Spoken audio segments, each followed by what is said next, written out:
With today's update, we got the rerun of one of the oldest events in the game.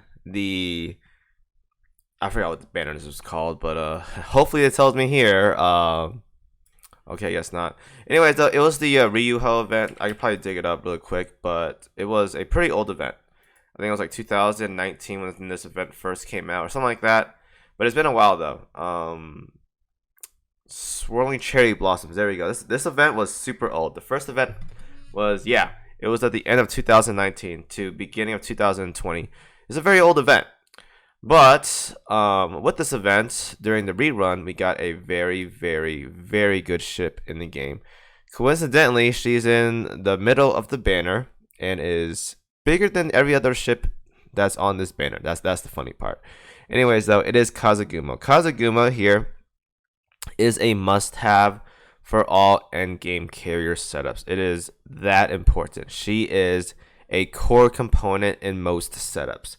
So what this ship does, I consider her the top 2 DDs in this game. Alongside with KimoCheese, those two are instantly my favorite DDs in the whole game. To the point where, if you guys look at DDs right here, I think I only have like 2 or 3 of them at 125.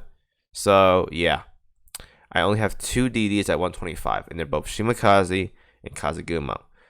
KAZAGUMO is an absolute beast. So this ship here works very, very well with the blue 76 mm gun for the torpedo spreads. But basically what this ship does is increase torpedo by 5% and reload by 15%.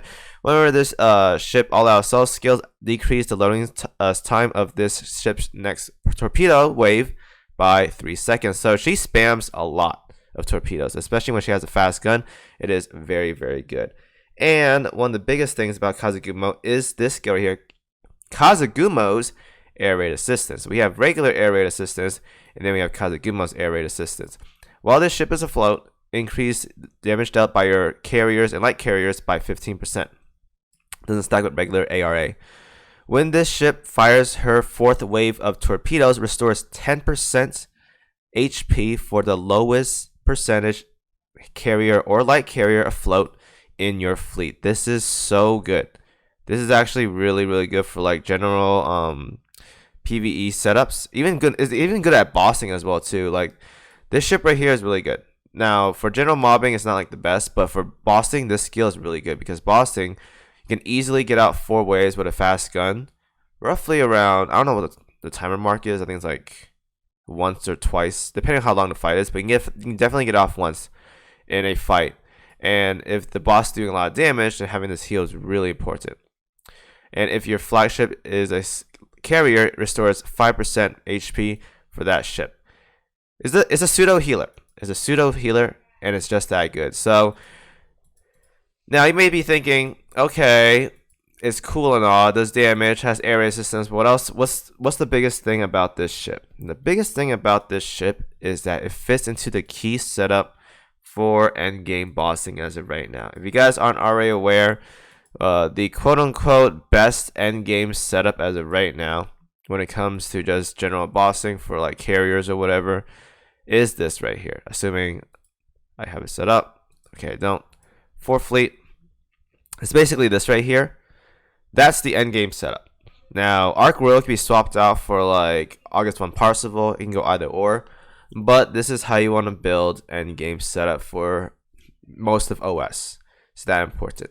Now, the reason why is because Shinano has a skill over here where if the fleet this ship is in contains 3 or more Sakura Empire ships, decrease the damage this ship takes from main guns and aircrafts by 20%, and increase the aviation accuracy by 15% for all your carrier CVs.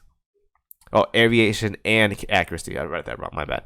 Yeah, I was like, aviation accuracy. What? Aviation and accuracy. Yeah, I knew it was aviation, but I just read it wrong. Yeah, it's 15% aviation if you have 3 IJN. So, if you guys don't already know, we have Hakuryu IJN, Shinano IJN, and KAZAGUMO IJN. Now, as of right now, we're in a position where the 3rd main slot can be slot for many things. You can use Nagato, you can use Musashi, Most of those are used for meta fights. And yes, meta fights are something you do every single day. It's pretty much you don't need KAZAGUMO for that. So you can do Nagato or Musashi. But here's the thing. If you're doing Arbiter bosses, it's better to go 3 carriers because most of the time the Arbiter boss has that 30% damage reduction. So you're better off stacking all aviations together, not to mention you're allowed to use cats. You can use cats in Arbiter fights. And if you're using Bishimaru, she's a carrier cat, Nagato or Musashi doesn't benefit from that. So you're better off getting maximum value in putting 3 carriers and put Musashi in the battleship setup, where she'll get more benefits out of it than just putting her in the carrier setup. So that being said, Helena is the best debuffer in the game. E-Girl is the best tank in the game. You can use Azuma as the third IGN as well too, but she's nowhere near as tanky or deal as much damage as E-Girl here. Now you can use Shokaku in the third setup as well too, but she doesn't do as much damage as say August von Parsifal or Arc Royal or Enterprise even. So you need an IJN ARA. Now there is another one I believe is like Yuguri. Yuguri is also an IJN air raid assistance, but it's nowhere near as good as KAZAGUMO's air raid assistance. This one is much better because it heals, and KAZAGUMO has pretty good damage as a destroyer. So there it is, guys. A core component in endgame carrier setups. Very, very good. Assuming the content doesn't blow up KAZAGUMO, like the current meta fight, where DDs are basically going to get annihilated, she pretty much goes anywhere where there is at least 3 carriers that are equipped fully for endgame. Because most of the time, if you have Hakuryu, you have Shinano, 99.9% of the time, your third IGN is going to be KAZAGUMO. So KAZAGUMO is that important. So make sure you guys grab her on rates up, because if she's not on rates up, it's going to be annoying to get. Now there's also Ryuho as well too, which is really good. Noshio could be okay too. Tsuruga's kind of whatever. The other ships are whatever as well too. But the most important thing from this banner is going to get KAZAGUMO. So don't miss this opportunity to get KAZAGUMO. She's just that important. Get her now or get her sometime in the future, but on a lower rates up. Alright, so that's my message to you guys. Good luck to everyone. Hope y'all get her. And thank you guys for watching. See y'all next video.